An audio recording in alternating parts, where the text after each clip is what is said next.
para a gente desmistificar essa rivalidade que existe no mundo natural entre árabes e judeus, né? E entendermos nosso papel como igreja.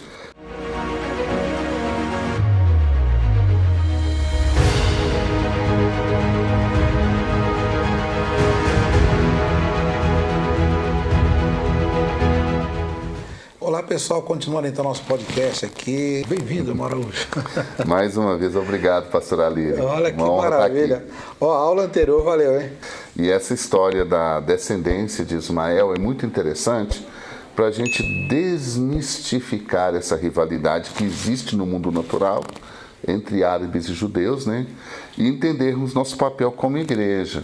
Então, a questão da paternidade ela é muito séria. E quando nós olhamos para a origem de todo esse conflito que está lá no Oriente Médio, eu estive lá agora em junho. Eu queria muito visitar a cidade de Nablus, na Palestina, onde eu tenho grandes amigos. E eu não pude visitar Nablus, onde fica o poço de Jacó, onde Jesus encontrou com a mulher samaritana. Nablus é a Sicar bíblica, né?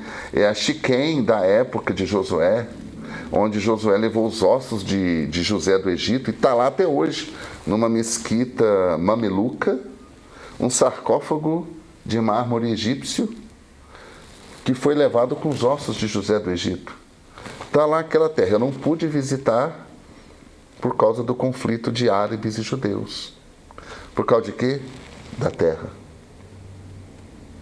Então, quando eu olho para isso e alguém me pergunta, há uma solução diplomática para essa questão dos descendentes de Abraão, dos filhos da escrava e dos filhos da senhora? Não há, naturalmente não há. Porque naturalmente eles vão ver a terra e vão ver o curral. E aí entra a parte linda que é nossa como igreja.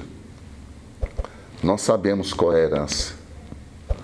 Nós temos a resposta da paternidade em Cristo.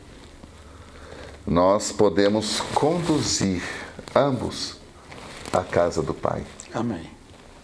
A casa do Pai Celestial, a casa do Pai Abraão, porque Gálatas 3 nos coloca como herdeiros dessa promessa, e com direito, mesmo que enxertados na oliveira verdadeira, né?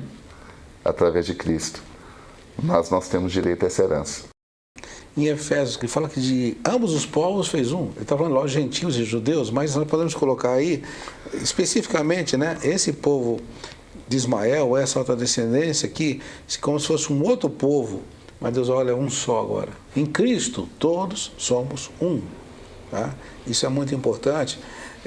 Isso é a grande crise do judeu, né? Antes de ter uma revelação de Deus, porque ele não quer ser outro, ele não quer aceitar outro povo, ele quer ser exclusivo, ele quer ser o único. Ele tem a descendência de Abraão. Ele tem a descendência da carne, ele quer preservar isso, ele quer essa exclusividade, né?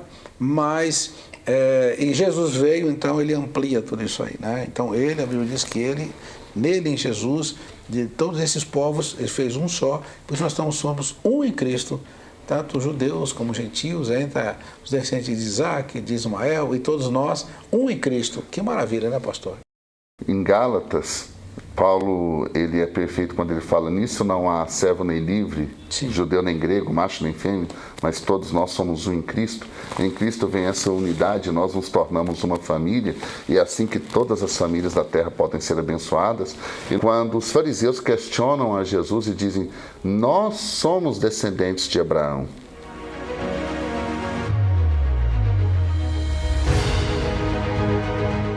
e Jesus responde a eles dizendo: olha, se o Pai quiser, ele pode suscitar filhos a Abraão até dessas pedras, e mostra as pedras no chão.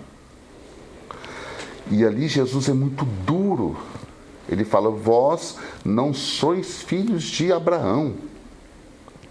Vocês são filhos do diabo porque fazem as obras dele.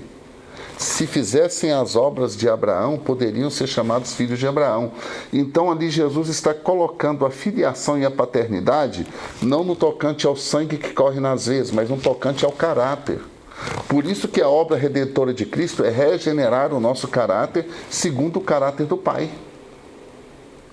Olha que interessante e que forte. E como em Cristo a nossa responsabilidade como igreja, como corpo, ela é gigantesca, ela é imensa. Porque nós temos a chave, primeiro, de nos reconciliarmos com o Pai e nos tornarmos filhos em Cristo, e depois de conduzirmos as nações, entre elas árabes e judeus, à paternidade do Pai através de Cristo, da adoção em Cristo Jesus. Amém. Então, só lembrando que nós agora somos um em Cristo, e essa unidade, né, que é o grande resultado da obra de Cristo no Calvário. Então, é só lembrando aqui, Efésios 2 mesmo, que fala assim, de ambos os povos, ele fez um, e ele é a nossa paz. Gente, nós temos muito para falar, eu acho que nós vamos interromper aqui, e no próximo podcast nós queremos dar algumas sequências, né? Qual é a temática que vem à frente agora, Araújo? A gente gostaria de já deixar uma introduçãozinha.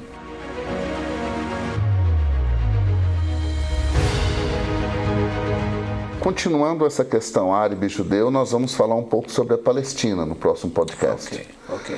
Como surgiu esse nome, por que Palestina, o que são os palestinos hoje, a questão da terra, e sempre lembrando a nossa responsabilidade como igreja, sempre lembrando que Deus permite todas essas coisas com um propósito, e todos os propósitos de Deus apontam para a eternidade.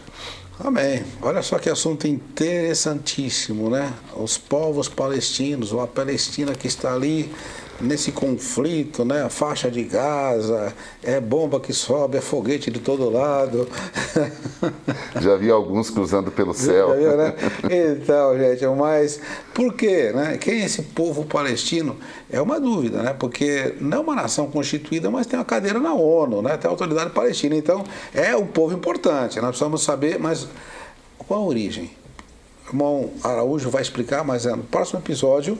Fique conosco então. Você pode aí se inscrever no nosso canal, compartilhar. Você também já clica no sininho aí que vai sempre te alertar novos episódios, novidades no nosso canal, assim que o Deus da paz esteja no seu coração. Amém e amém.